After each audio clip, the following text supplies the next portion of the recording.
தமிழியக்கம் கண்ட பூமியில் திராவிட முன்னேற்றக் கழகம் 96க்கு பிறகு ஆட்சிக்கு வரவில்லை என்ற ஒரு ஏக்கம் எனக்கு இருந்தது, இப்போதும் இருக்கிறது. ஆகவே புதுவையிலே தொடர்ந்து ஏதாவது ஒரு வகையில் எல்லா இடங்களிலும் பேச வேண்டும் என்று கருதித்தான் ஒரு வருடத்திற்கு முன்னால் நான் இங்கே ஒரு மீலாது விழாவில் கலந்து கொண்டு உரையாற்ற வந்தேன். இன்றைக்கு தம்பி நிதிஷ் R&D சமூக நலம் கல்வி அறக்கட்டளை ஒன்றை இன்றைக்கு தொடங்கி வைக்கிறான். தம்பி நிதிஷ் என்னுடைய கிராமத்திற்கு அருகில் இருக்கிற பெத்தேல்புரத்தில் பிறந்தவன் என்பது எனக்கு இங்கு வந்ததற்கு பிறகுதான் தெரியும். இளைய வயதிலேயே எனக்கு ஒரு கனவு உண்டு. ஒரு புதுவையில் வந்து ஒரு வீடு கட்டி இங்கேயே வாழ வேண்டும் என்ற ஒரு ஆசை எனக்கு சின்ன வயதில் 1986 அண்ணன் ஜானகிராமன் காலத்தில் நான் இங்கே ஒரு பொதுக்கூட்டத்தில் பேச வந்த பொழுது ஆசைப்பட்டேன். ஆனால் இங்கேயே மருத்துவம் பயில வந்து முதுநிலை பட்டம் பெற்று ஒரு கல்லூரியில் பேராசிரியராகவும் மருத்துவராகவும் பணியாற்றி வருகிற தம்பி நிதிஷ் இன்றைக்கு தொண்டு செய்ய வேண்டும் என்ற தூய நோக்கத்தோடு ஒரு அறக்கட்டளையை இன்றைக்கு தொடங்குகிறான். தனம் இருப்பவர்களுக்கு எப்போதும் மனம் இருப்பதில்லை, தனம் இருப்பவர்களுக்கு மனம் இருப்பதில்லை என்பது நிலையை மாற்றி எனக்கு தனமும் இருக்கிறது, அதை கொடுப்பதற்கு மனமும் இருக்கிறதை நிதிஷ் இங்கே நிரூபித்து காட்டியிருக்கிறார். என்னிடத்திலே நிறைய செல்வம் இருக்கிறது, இந்த செல்வத்தை ஏதாவது பயனுள்ள வகையில் செலவழிக்க வேண்டும்.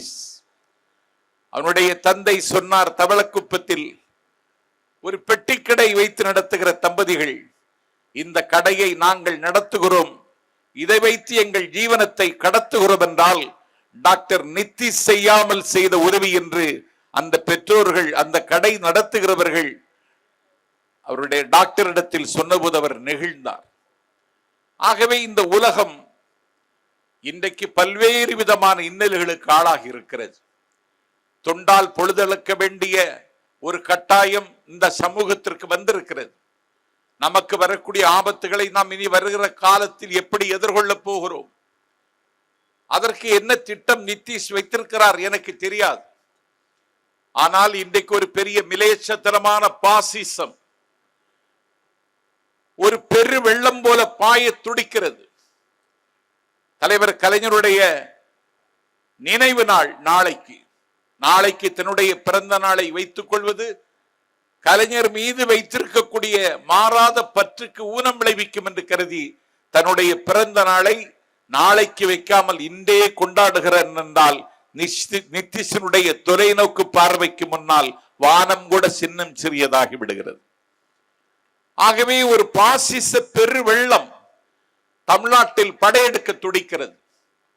அமெரிக்க திருவிடத்தின் அதிபராக பொறுப்பேற்றிருக்கக்கூடிய டொனால்டு டிரம்ப் இந்தியாவின் மீது இன்றைக்கு ஒரு வர்த்தக போரை அறிவித்திருக்கிறார். நேற்றைக்கு காலை செய்தி நான் கண்விழித்து பார்த்த பொழுது, நாமக்கல் முட்டை தயாரிப்பதில் இந்தியாவிற்கே வழிகாட்டுகிற இடம் நாமக்கல். 4 லட்சம் முட்டைகள் அமெரிக்காவுக்கு ஏற்றுமதி செய்யப்படுகின்றன. வர்த்தக போரை அறிவித்த டொனால்டு டிரம்பினுடைய அறிவிப்பின் மூலமாக 4.5 லட்சம் முட்டைகளை நாளும் அனுப்பி கொண்டிருந்த நாமக்கல்லில் இருந்து ஒரு முட்டை கூட போக முடியாது என்கிற ஒரு நெருக்கடிக்கு இன்றைக்கு நாம் தள்ளப்பட்டிருக்கிறோம். அப்படி என்றால் அந்த முட்டை தயாரிக்கிற அந்த கோழிப்பண்ணை உரிமையாளர்கள், அந்த கோழிகள், அதை நம்பியிருக்கக்கூடிய தொழிலாளர்கள், அதை அமெரிக்காவிற்கு அனுப்புவதிலே ஈடுபடக்கூடிய தொழிலாளிகள், எத்தனை லட்சம் பேர் பாதிக்கப்படுகிறார்கள் என்று எண்ணி பார்க்கிற பொழுது என்னுடைய நெஞ்சம் கனத்து விடுகிறது. ஆகவே இன்றைக்கு உலகம் ஒரு மிகப்பெரிய ஆபத்தில் சிக்கிக் கொண்டிருக்கிறது. சோவியத் சொர்க்கம் என்கிற ரஷ்யா இன்றைக்கு உக்ரைனில் ஒரு போரை நிகழ்த்தி லட்சக்கணக்கான மக்கள் இன்றைக்கு உக்ரைனில் இருந்து கொத்தி தின்னுகிற குளிர்காலத்தில் பெற்றெடுத்த பச்சை குழந்தையை மார்பில் அணைத்துக் கொண்டு அகதியாக புலம்பெயர்ந்து சென்றவர்களுடைய எண்ணிக்கை மட்டும் 1,00,000 பேர். சின்னந்திரிய பலஸ்தீனத்தின் மீது இஸ்ரேல் இன்றைக்கு கட்டவிழ்த்து விடுகிற போரா 75,000 பேர்கள் இறந்து போனார்கள் என்பதை விட என் பெருமைக்குரியவர்களே, மருத்துவமனைகளும் சூறையாடப்பட்டு நேற்றைக்கு மட்டும் மருத்துவமனையில் 18 பச்சிளம் குழந்தைகள் செத்து போனார்கள் என்ற செய்தி என்னுடைய நெஞ்சில் நிலநடுக்கத்தை ஏற்படுத்துகிறது. ஆகவே ஒரு அறக்கட்டளையை தொடங்குகிற தம்பி நிதிஷுக்கு சொல்லுவேன், ஒரு சமூக நல்லிணக்கத்தை, ஒரு சமய சகிப்புத்தன்மையை நடவு செய்வதற்கு உங்கள் அறக்கட்டளையின் மூலமாக உதவுவதற்கு ஏதாவது ஒரு திட்டத்தை முன்வையுங்கள். இறைவனை ஆராதிப்பது என்பது அவரவர்களுடைய தேவைக்கும் அவரவர்களுடைய எதிர்பார்ப்புக்கும் உரியது. இதிலே சமயத்தை வைத்துக் கொண்டு அரசியல் செய்யக்கூடிய சதிகாரத்தனத்தை இன்றைக்கு இந்தியாவிலே முதல் போட்டு வளர்க்கிறார்கள், தீனி போட்டு வளர்க்கிறார்கள். அந்த அநியாயத்திற்கு புதுவை மண் பலியாகிவிடக் கூடாது என்பதிலும் நாம் எச்சரிக்கையாக இருக்க வேண்டும்.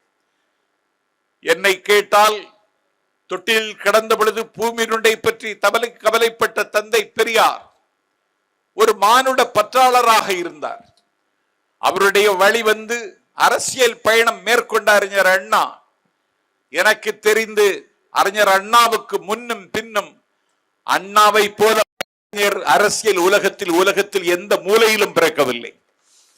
அந்த அறிஞர் அண்ணா மிக எளிமையாக இருந்தார். சவரம் செய்யப்படாத முகம், சீவப்படாத தலை, வெற்றிலை காவி படிந்திருக்கிற பற்கள், அழுக்கு படிந்த வேட்டி, கீழே இருக்கிற பட்டன் மேலே, மேலே இருக்கிற பட்டன் கீழே.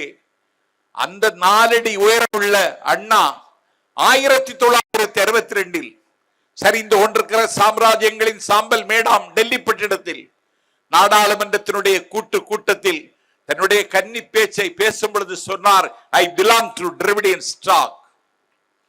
I am proud to call myself a Dravidian. நான் திராவிட கட்சியத்தில் இருந்து வந்திருக்கிறேன். என்னை ஒரு திராவிடன் என்று சொல்லிக் கொள்வதிலே நான் பெருமைப்படுகிறேன். காலையிலே சூடாக இருக்கிற பால், மாலை வேளையிலும் கூட்டப்பாடு செய்து கொடுத்தார். தொண்டாற்றுவதற்கென்றே ஸ்டேன் சாமி தமிழ்நாட்டில் இருந்து புறப்பட்டு போனதற்கு பிறகு அவரை அன்லாஃபுல் ஆக்டிவிட்டீஸ் உப்பா சட்டத்தில் கைது செய்தார்கள். கராக்கிரகத்தில் அடைத்தார்கள். கராக்கிரகத்தில் அவருக்கு ஸ்ட்ரோக்